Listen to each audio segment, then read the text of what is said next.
এই পবিত্র বিধানসভা যে বাজেট পেশ করা হয়েছে, এই বাজেটকে আমি বলবো শুধু আশ্বাস, বঞ্চনা, অবহেলা এবং পক্ষপাতিত্বের বাজেট বলে মনে করি। এই বাজেটকে মাননীয় বিরোধী দলনেতা মহোদয় বিস্তারিত ব্যাখ্যা সহকারে তার বক্তব্যের মাধ্যমে তুলে ধরে আমি ওনার সঙ্গে একমত। মাননীয় স্পিকার সাহেব, এই বঞ্চনা, অবহেলা, পক্ষপাতিত্ব এবং আমরা কেননা কেন প্রয়োজন সেটার ব্যাখ্যা আমি আমার বক্তব্যে তুলে ধরবো।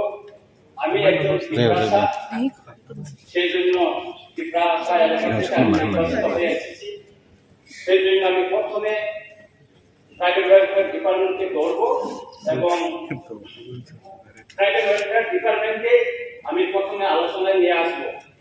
প্রাইভেট ওয়েলফেয়ার ডিপার্টমেন্ট ইআরপি এবং বিজিপি এন্ড প্রাইভেট রিসার্চ ওইখানে 1080.64% কোটি টাকা এগুলো ধরা হয়েছে, মোট বাজেটের 3.91%। কিন্তু আমরা দেখি এটিসি এলাকা, এই রাজ্যে 68% ভূমি নিয়ে, এলাকা নিয়ে একটা গঠন হয়েছে, ওইখানে 35% মোট জনসংখ্যা বসবাস করছে। সেখানে যদি আমরা দেখি যে এই বছর 2022-23 বাজেট ছিল 619 কোটি টাকা, এই বছর তা বাড়িয়ে 652 কোটি টাকা, অর্থাৎ 2.7% ইনক্রিজ হয়েছে 33 কোটি টাকা মাত্র। আমি আপনাকে আপনার মাধ্যমে আমি বলতে চাই, এই এত এলাকা জনসংখ্যা যেটা 35% এই এলাকায় বসবাস করছে, এখানে যদি এই বাজেটের ফিগার যদি আমরা দেখি 27,754 কোটি টাকা, আমরা এডিসি এলাকার 68% এলাকা উন্নয়নের জন্য পেয়েছে মাত্র 652 কোটি টাকা। তার ভিতরে 580 কোটি টাকা সরকারি কর্মচারীদের বেতন এবং বিভিন্ন পেনশন দেওয়ার ক্ষেত্রে খরচ হয়ে যায়। 92,000 কোটি টাকায় মাত্র ওই এলাকার উন্নয়নের জন্য টাকা অবশিষ্ট থাকে। সেটা সম্ভব কিনা আপনি জানেন, আপনি বলুন। সুতরাং এই জন্য আজকে আমরা কেন সেপারেট স্টেট আমরা চাচ্ছি, সেটা নিশ্চয়ই আপনি অনুভব করতে পারছেন। মাননীয় ডেপুটি স্পিকার সাহেব, এই বাজেটে জাতীয় বাজেট হয়েছে 611 কোটি টাকা। এখানে ঋণ এবং অন্যান্য দেখানো হয়েছে 4,735 কোটি টাকা। এখানে গত 10 জুলাই 2023 দৈনিক সংবাদ পত্রিকায় একটা সামনের দিকে 3 কলম একটা বড় একটা হেডলাইন দিয়ে একটা খবর বাইরে হয়েছে, বলে যে প্রতি বছর বাজেটে করেরও বাড়লেও অনেক কাজ করা। এখানে বিস্তারিত দিয়েছে, বাজেট অনেক ফিগার বড় হয়েছে, অনেক উন্নয়নের আশ্বাস দেওয়া হয়েছে, বছরের শেষে তা খুঁজে পাওয়া যায় না। এই সংবাদে লেখা আছে। আমি এডিসি এলাকার কথাই তুলে ধরবো। এখানে এডিসি এলাকার অনেক বিল আমরা পাস করে স্টেটে পাঠিয়েছি। এর ভিতরে পুলিশ এক আমরা তৈরি করে পাঠিয়েছি, সবটা আমরা আইন তৈরি করেছি, রুলস আমরা তৈরি করেছি, কিন্তু টাকার অভাবে আমরা রিক্রুট করতে পারছি। 12,000 পোস্ট ভ্যাকেন্ট পড়ে আছে, সেখানে টাকার অভাবে সেটা রিক্রুট করতে পারছি না। অনেক বেকার, তার বয়স উত্তীর্ণ হয়ে গেছে। এই অবস্থায় যদি চলতে থাকে, আগামী দিন ত্রিপুরায় কি হবে, ওই বেকার যুবকের ভবিষ্যৎ কি হবে, তা নিশ্চয়ই আপনারা জানেন। এডিসি এলাকার 65% প্রায় গভর্নমেন্ট, স্টেট গভর্নমেন্ট থেকে ডেপুটেশনে 35% হলো আপনার নিজস্ব কর্মচারী। তো বাজেটের যে সমস্ত টাকা এডিসির জন্য সংস্থান রাখা হয়েছে তা তো আমি আগে বলেছি, তা আমাদের বেতন ভাতা এবং পেনশন ভাতা দিতে এডিসি এলাকায় 1182 কিলোমিটার রাস্তা আছে, তার জন্য এখানে টাকা স্যাংশন করা হয়েছে 5 কোটি টাকা। 1 কিলোমিটার রাস্তা যদি এটা মেটালিং কার্পেটিং করতে হয় 1 কোটি টাকার উপর চলে যায়, তবে এই 5 কোটি টাকায় আমরা 5 কিলোমিটার করতে পারবো। বাকি 1182 কিলোমিটার থেকে 5 কিলোমিটার যদি বাড়বে, আর বাকি রাস্তা কি হবে? এইভাবে আমি বলবো আগরতলায় যেটা মিউনিসিপ্যাল কাউন্সিলের যে বাজেট তার থেকে অনেক কম, অনেক কম, অর্ধেকের কম। এইভাবে এডিসি আজকে 40 বছর হয়েছে। সেই জন্য এডিসি এলাকা আমরা যারা টিপ্রাসা, যাদেরকে উপজাতি, অনেকে বলে জনজাতি, অনেকে বলে গিরিবাসী, এইভাবে আখ্যায়িত করে যাদের বসবাস করছে তাদের হয়তো ফিরবে না। মাননীয় ডেপুটি স্পিকার স্যার, আমাদের পক্ষে একটা প্রবাদ আছে, যেসব মাইমান্দি যেসব ফুলমান্দি আর গোনা পুরানো পুরা। এখানে বাজেট 27,654 কোটি হলে কি হবে? এডিসির ভাগ্য কিছুই নাই। টিপ্রাসদের উন্নয়নের জন্য এই বাজেটে 1000 কোটি টাকা পর্যন্ত এডিসি এলাকার জন্য হয়। এইভাবে যদি থাকে টিপ্রাসারা আগামী দিন কোথায় যাবে, তাদের ভবিষ্যৎ কি হবে আপনি চিন্তা করে দেখুন। তাই এই বাজেটকে আমরা সমর্থন করতে পারছি না। আমরা এর জন্য এই বঞ্চনা, এই অবহেলা জন্য আমরা ভারতের সংবিধানের আর্টিকেল 2(3) অনুসারে আমরা গ্রেটার ত্রিপুরার চাচ্ছি, সেপারেটিস্টের চাচ্ছি। আমাদের একজন মাননীয় বিধায়ক প্রমোদ রিয়াং বলেছেন, আপনারা কি ভারতের সংবিধানের কনস্টিটিউশন সলিউশন চান না গ্রেটার ত্রিপুরার চান? আমি বলবো আমরা কনস্টিটিউশন সলিউশন চাই, কারণ ভারতের সংবিধানের আর্টিকেল 2 এবং 3 অনুসারে গ্রেটার ত্রিপুরা হবে। সুতরাং আমরা সংবিধানের মাধ্যমে আমাদের সমস্যাটা সমাধান করতে চাই। আমি ট্রাইবাল ওয়েলফেয়ার ডিপার্টমেন্টের যে এটা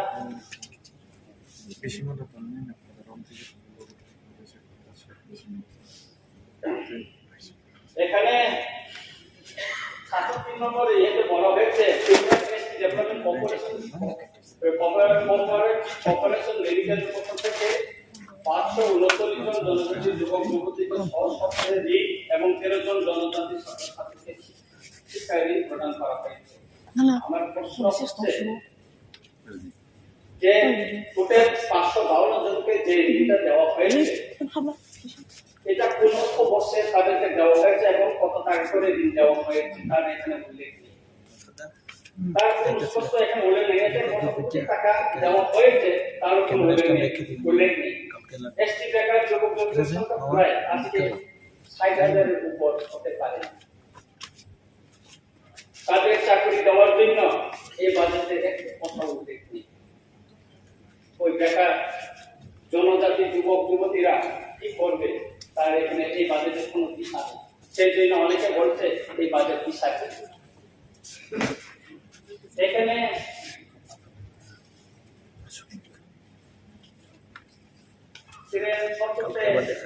বলা হয়েছে, আমি খুব আনন্দের সহিত ঘোষণা করছি যে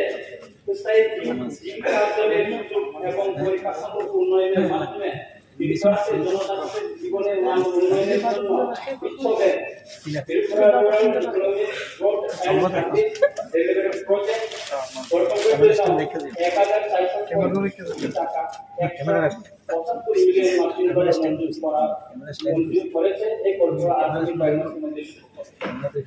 এরকম আমরা অনেক গল্প শুনেছি মাননীয় স্পিকার সাহেব। এর আগে আমরা 1300 কোটি টাকার গল্প শুনেছি উপজাতি এলাকার উন্নয়নের জন্য। আমরা শুনেছি এখানে হাই পাওয়ার কমিটির মাধ্যমে ত্রিপুরাশা এলাকার উন্নতির জন্য আমি আপনাকে একটা কথা বলবো। ল ডিপার্টমেন্টে টোটাল পিপি, এডিশনাল পিপি, অ্যাসিস্ট্যান্ট পিপি 112 জন আছে, সেখানে মাত্র এসটি। যদি আমরা 100% রোজগার অনুসারে যদি আমরা দেওয়া হয় তাহলে আমরা 30 জন পাওয়ার কথা পাইনি। এটা হলো বঞ্চনা, এটা হলো অবহেলা, এটা রেকর্ড আছে। এরকম এখানে এরকম অনেক আমরা শুনেছি। 2018 থেকে 2022 পর্যন্ত কিছুই হয়নি, এরকম আমরা অনেক গল্প শুনছি। 13,000-1300 কোটি টাকার গল্প আমরা শুনেছি। এটা আশ্বাস ছাড়া কিছুই হবে না। এই যে আজকে নম্বর নিতে যেটা বলছেন, এটাও আমরা বিশ্বাস করতে পারছি না,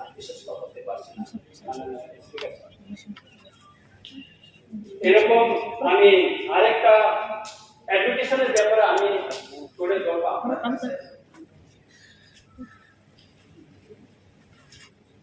এখানে 16 নম্বরে আছে পিএমশ্রী স্কিমে মাধ্যমিক পদ্ধতিগুলোকে একটি করে মডেল স্কুল স্থাপনের প্রস্তাব রাখছি। 2023-24 অর্থ বছরে বাজেট বিদ্যালয় নির্মাণের জন্য আমি 50 কোটি টাকা ব্যয় বরাদ্দ দিয়েছি। পিএমশ্রীটা একটা নতুন স্কিম হতে পারে, আমি এখানে শুনেছি, কিন্তু বিদ্যা জ্যোতি একটা পুরনো একটা স্কিম। আমার রামচন্দ্রঘাট 24 রামচন্দ্রঘাটে পদ্মবীর ব্লকের অধীনে কিন্তু বিদ্যাপতি স্কুল নেই, ব্লকের অধীনে এখন নেই। ওই কাঞ্চনপুরে 4টা হয়েছে, ওই পেশার ফলে হয়েছে, অনেক বহু বাজে শোনাইছে আমাকে। কিন্তু উনি একবার পদ্মবীর ব্লকে আসুন, দেখেছেন আপনার পয়সা আছে কিনা দেখুন, কাকে দেখুন, আপনার ঘুরে দেখুন।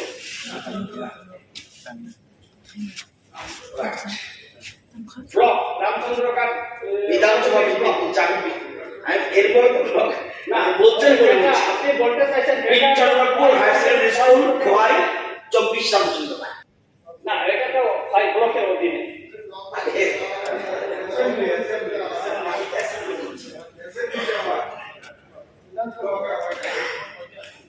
তারপর এখানে 19 নম্বরে আমি আধুনিকরণ করা হবে। ত্রিপুরার শিক্ষার পরিকাঠামো উন্নয়নের জন্য আগামী 5 বছরে 2000 কোটি টাকা খরচ করা হবে।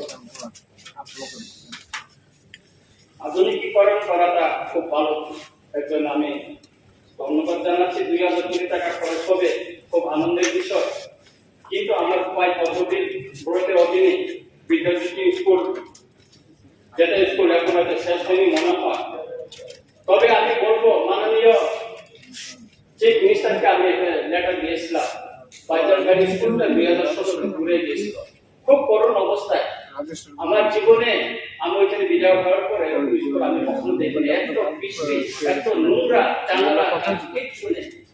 আমি নেতাজি স্কুলে পড়েছিলাম, আমি নেতাজি স্কুলে পড়াশোনা করেছি, তারপর উমাকান্তায়, তারপরে কলকাতা ইউনিভার্সিটি আন্ডারে ত্রিপুরা পড়াশোনা করেছি। এই বাজেটে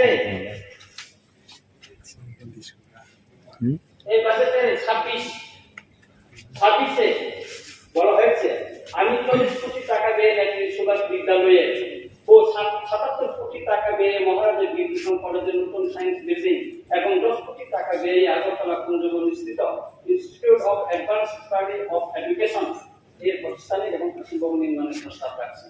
আমি খুবই আনন্দিত এটা করার জন্য, এবং স্কুলটা উন্নতি হোক এটা আমি চাই। কিন্তু যে স্কুল হাইওয়ের উপর, সেই বাইজারবাড়ি স্কুলটা মেরামতের জন্য আজ পর্যন্ত বরাদ্দ করা হয়নি, খুবই দুঃখের বিষয়। আমি চিঠি দিয়েছি এবং এই বাজেটে আমি আশা করছিলাম যে স্কুলটা একটা বিল্ডিং করা হোক, ভালো একটা বিল্ডিং হোক, প্রথমে মেরামত করা হোক, পড়াশোনা করার মতন পরিবেশটা সেখানে সৃষ্টি হোক এবং একটা নতুন বিল্ডিং সেখানে হোক, সেটা আমি চেয়েছিলাম।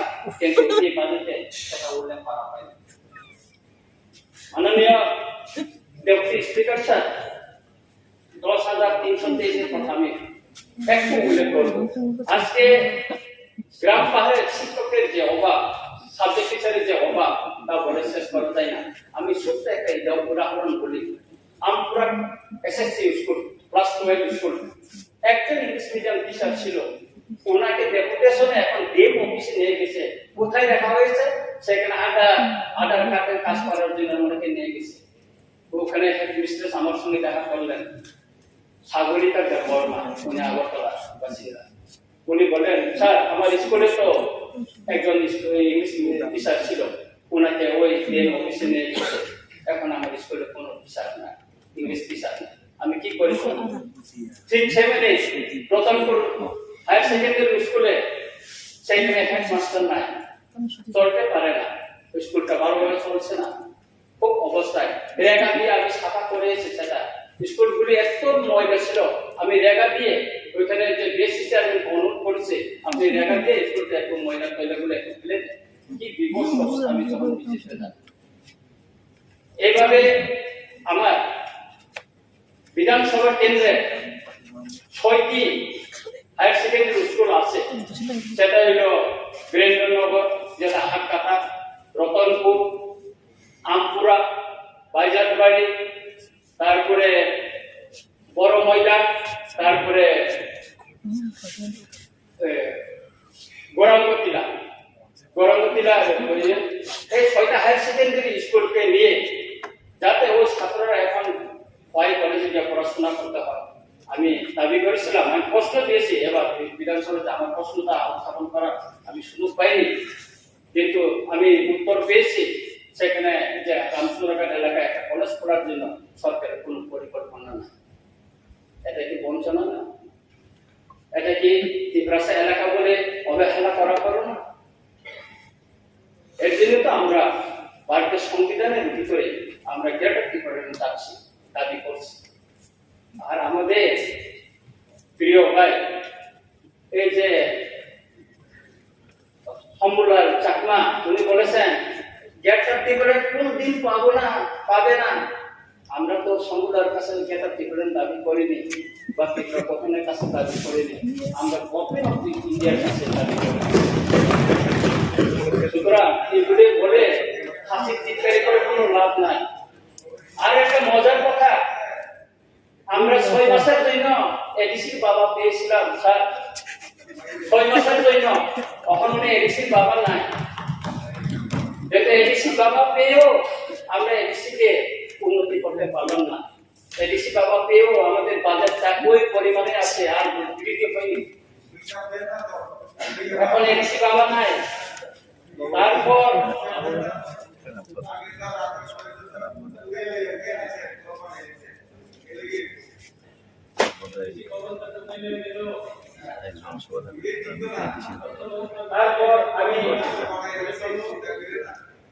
আমি ইনফরমেশন এন্ড কালচারাল এফেয়ার্স সম্পর্কে একটু বলবো।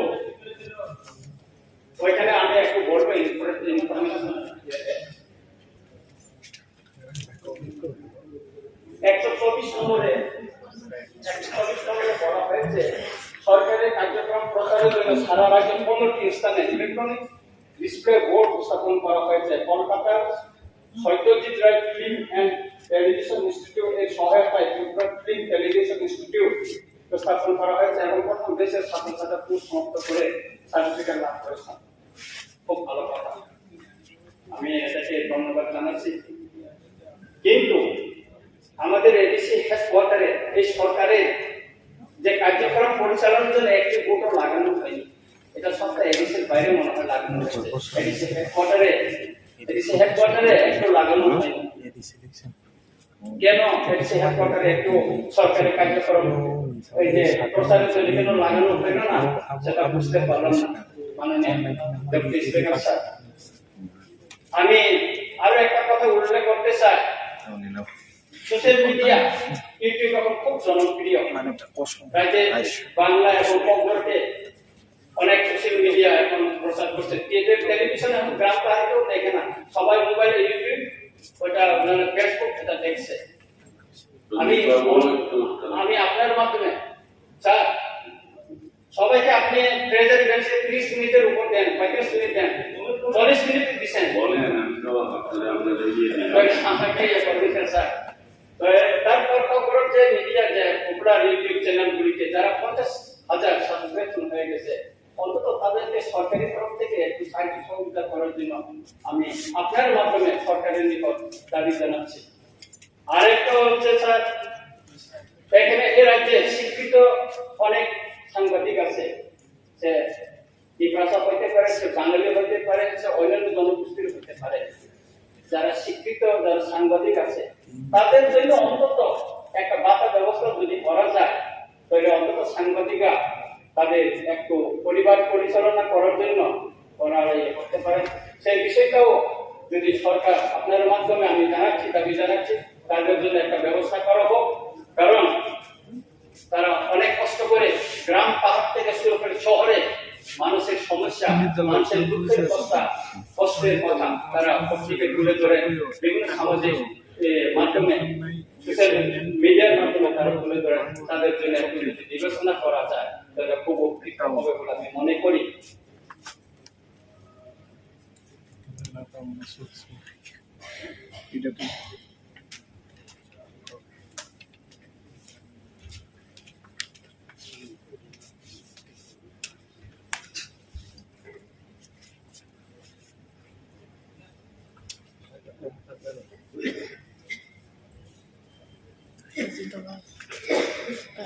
আমি হেলথ সার্ভিসের মানে স্বাস্থ্য পরিষেবার সম্পর্কে কিছু বলতে চাই। স্বাস্থ্য পরিষেবার ক্ষেত্রে এবার বাজেটে খুব ভালো হয়েছে।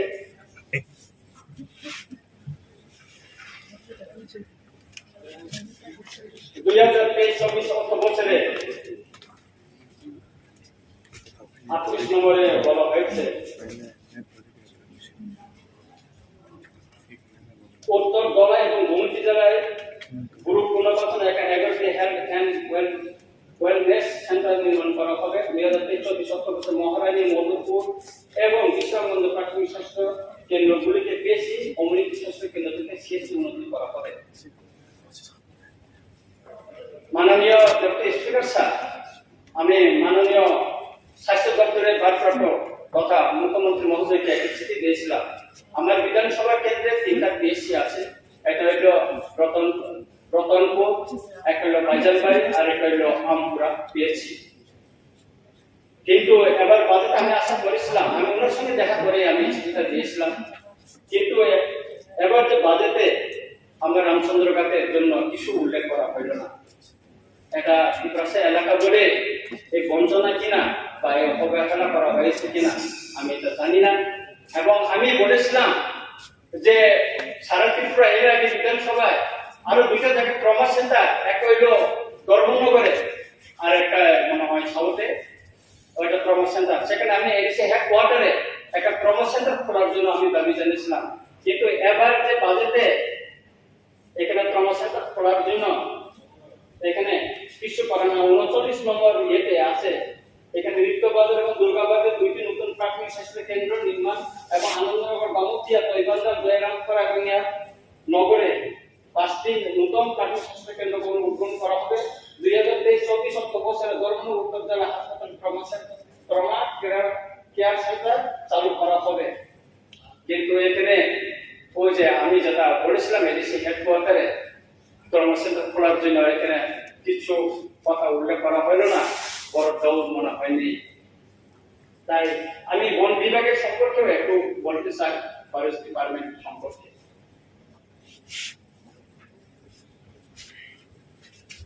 ফরেস্ট ডিপার্টমেন্ট সম্পর্কে আমি বলবো, আমি শুনেছি যে বিশেষ করে এডিসি এলাকায় জায়গা প্রজেক্ট কোটি কোটি টাকা খরচ করে পিছিয়ে পড়া জনজাতিদের বা উপজাতিদের আর্থিক উন্নয়নের জন্য অনেক প্রজেক্ট হয়েছে।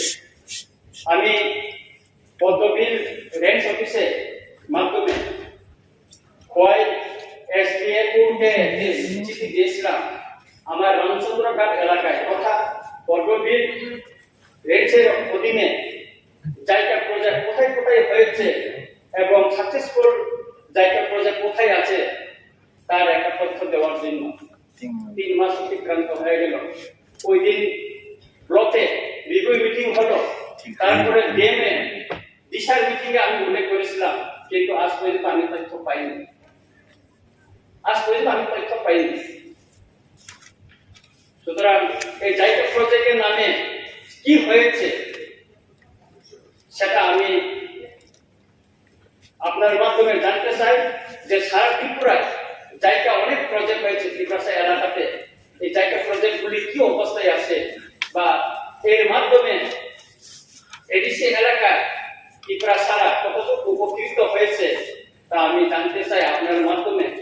এবং দায়িত্বপ্রাপ্ত মাননীয় ভারপ্রাপ্ত মন্ত্রী বা তথা মুখ্যমন্ত্রী মহোদয়ের নিকট আমি জানতে চাই জায়গা প্রজেক্টের অবস্থাটা যদি সারা ত্রিপুরার সঙ্গে আমার রামচন্দ্রগড় এলাকায়, আমার রামচন্দ্রগড়টা বড়মুড়া পাহাড়ের নিচে অনেক জায়গা প্রজেক্ট হয়েছে বলে আমি শুনেছি, কিন্তু আমি ঘুরে দেখলাম গত নির্বাচনের পর থেকে আমি ঘুরছি, কিন্তু আমি কোথাও জায়গা প্রজেক্টের তেমন কিছু দেখিনি। কোথাও 2-3টা বাস লাগানো আর কোথাও কিছু কলা গাছ, এছাড়া আমি আর কিছু দেখিনি। তাছাড়া যে পাট্টা দেওয়া হয়েছে এই পাট্টা নিয়েও আমার এলাকাতে সাংঘাতিক ঝগড়া। পাট্টা দেওয়া হয়েছে, কাগজ আছে, ডিমার্কেশন নেই, কার জমি কোন দিকে এই নিয়ে ঝগড়া, এটা আমার এটা আমার, এই বিষয়ে অনেক কিছু করা হয়েছে, কিন্তু এটা আজ পর্যন্ত সমাধান হয়নি। শুধু আমার এলাকা না, সারা ত্রিপুরা এই পাট্টা যে ডিমার্কেশন যে করে দেওয়া হয়নি, এটা নিয়ে হচ্ছে। সুতরাং আমি আপনার মাধ্যমে অনুরোধ করব যে এই পাট্টা দেওয়ার এটা ডিমার্কেশনটা এটা অবিলম্বে একটা সমস্যার সমাধান করে যদি দেওয়া যায় তাহলে খুবই ভালো হবে। আরেকটা সমস্যা হচ্ছে আমার এলাকাতে স্বাস্থ্য বিভাগের 2টা সাব সেন্টার এখন উদ্বোধন করতে পারেনি, 2টাই অনেক আগে এটা হয়েছে। সেটার কারণটা কি, এটা বামফ্রন্ট আমলে একটা জমি নিয়েছিল চাকরি দেবো বলে, কিন্তু তাদের পরিবার যারা জমি দিয়েছিল তারা চাকরি পায়নি, সেই জন্য তারা দিয়ে রাখছে, আমরা করতে পারিনি। আমি নিজে কথা বলেছি এবং আমার কাছেও দরখাস্ত করেছে এটা একটা সমাধান করে দেওয়ার জন্য। সুতরাং এটাও একটা সমাধান করা উচিত। এটা এভাবে একটা দীর্ঘদিন একটা বিল্ডিং পড়ে আছে উপস্বাস্থ্য কেন্দ্রে, সেটা একটা এমন চলতে পারে না। এরকম একটা বিদেশ কমিটির একটা অফিসও এরকম আমপুরা যেটা পাওয়ার স্টেশন 2 কানি জমি দিয়েছে, ওই পরিবারকে চাকরি দেওয়ার কথা ছিল, সেটা দেওয়া হয়নি স্যার। ওই পরিবারও আমাকে বলছে আমি 2 কানি জায়গা পেয়েছি, তা আমার একটা পরিবার চাকরি পাওয়ার কথা, আমি কিছুদিন পরে তারা দিয়ে দেবো। আমি বিনয়ের অনুরোধ করছি আপনি এটা করবেন না, আমার এলাকাটা অন্য কাজ হয়ে যাবে। এটাও একটা সমাধান চাই আমি।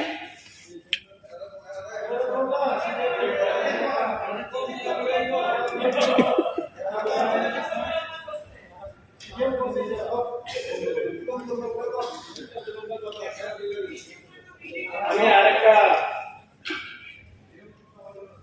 মাননীয় সদস্য স্যার আমি তো এরকম স্যার বলতে চাই, আপনার মধ্যে বলতে চাই